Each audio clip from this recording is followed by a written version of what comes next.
हाय मैत्रिणींनो, चला तर आपण आज पालक भाजी कशी बनवतात ती. पालक भाजी तर प्रत्येकजण वेगवेगळ्या पद्धतीने बनवतं, तर आमच्या भागामध्ये पालक भाजी ही अशा पद्धतीने बनवतात. चला तर आपण पाहूया. इथे मी काही कच्चे शेंगदाणे घेतलेले आहेत, 2-3 हिरव्या मिरच्या आणि लसूण हा 2 कुड्या मी ठेचून घेतलेला आहे.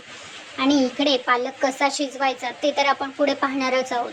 ही भाजी म्हणजे आरोग्यासाठी तर सर्वोत्तम मानली जाते.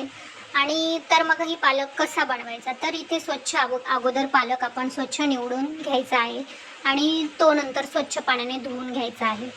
मी बघा असा पालक स्वच्छ 2 ते 3 पाण्याने धुवून घेतलेला आहे. चिरण्याच्या अगोदर धुवायचा आहे. ही खूप महत्त्वाची गोष्ट आहे, कारण त्याच्यातले जीवनसत्व आपल्याला जर हवे असतील तर चिरल्यानंतर कुठलीही पालेभाजी धुवायची नाही. ही खूप महत्त्वाची टीप आहे. तर आपण इथे कढईमध्ये धुवून स्वच्छ चिरून पालक घेतलेला आहे, तो आपण कढईमध्ये टाकणार आहोत. त्याच्यामध्ये आपल्याला चणा डाळ आवडत असेल तर ती थोडीशी अगोदर 10 ते 15 मिनिट भिजत घालायची आणि ती डाळ आपण याच्यामध्ये टाकू शकतो, चणा डाळ किंवा मग मूग डाळ. तर इथे थोडीशी डाळ मी याच्यामध्ये मूग डाळ घालत आहे. आणि आपल्याला याच्यात पाण्याचा वापर शक्यतो करायचाच नाही आहे.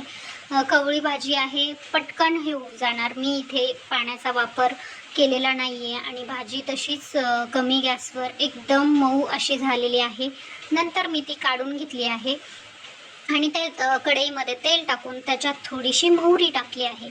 आणि नंतर आपण याच्यात जिरे आणि सगळ्यात महत्त्वाची गोष्ट म्हणजे आपण जो ठेचून लसूण घेतलेला आहे तो याच्यामध्ये टाकायचा. गावी पाट्यावर वरवंट्यावर तो लसूण वगैरे ठेचून टाकायचे, त्याची चव अगदी छान लागायची आहे.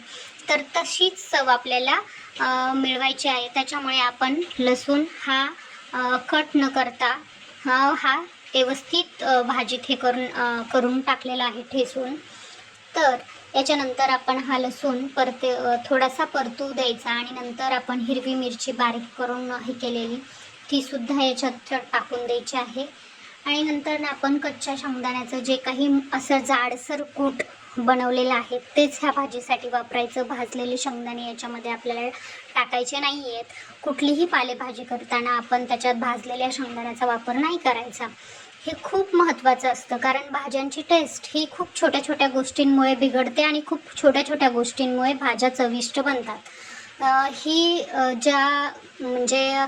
जी रेसिपी बनवतो आपण त्याच्यामध्ये ह्या टिप्स खूप महत्त्वाच्या असतात. कुठलीही रेसिपी असू द्या, छोट्या छोट्या टिप्स राहतात. आणि बघू शकता इथे तुम्हाला आपली भाजी बनवून रेडी आहे. जी शिजवलेली भाजी होती ती आणि चवीनुसार मीठ घालून इथे आपली भाजी एकदम साध्या आणि सोप्या पद्धतीने रेडी आहे. म्हणजे कोणाला जर पातळ आवडत असेल, कोणाला घट्ट आवडत असेल तर त्या पद्धतीने आपण ती भाजी बनवू शकतो. आणि हो, इथे ह्या भाजीची मी रेसिपी तुम्हाला तर दाखवलीच आहे, पण सुक्की भाजीसुद्धा पालकची खूप टेस्टी आणि छान बनते. ती जर पाहिजे असेल तर मैत्रिणींनो खाली कमेंटमध्ये तसं लिहा की आम्हाला सुक्या भाजीची सुद्धा रेसिपी हवी आहे, तर तीसुद्धा मी तुमच्यासाठी नक्कीच घेऊन येईल. तोपर्यंत चॅनलला सबस्क्राईब करून ठेवा, लाईक करा, कमेंट करा. बाय.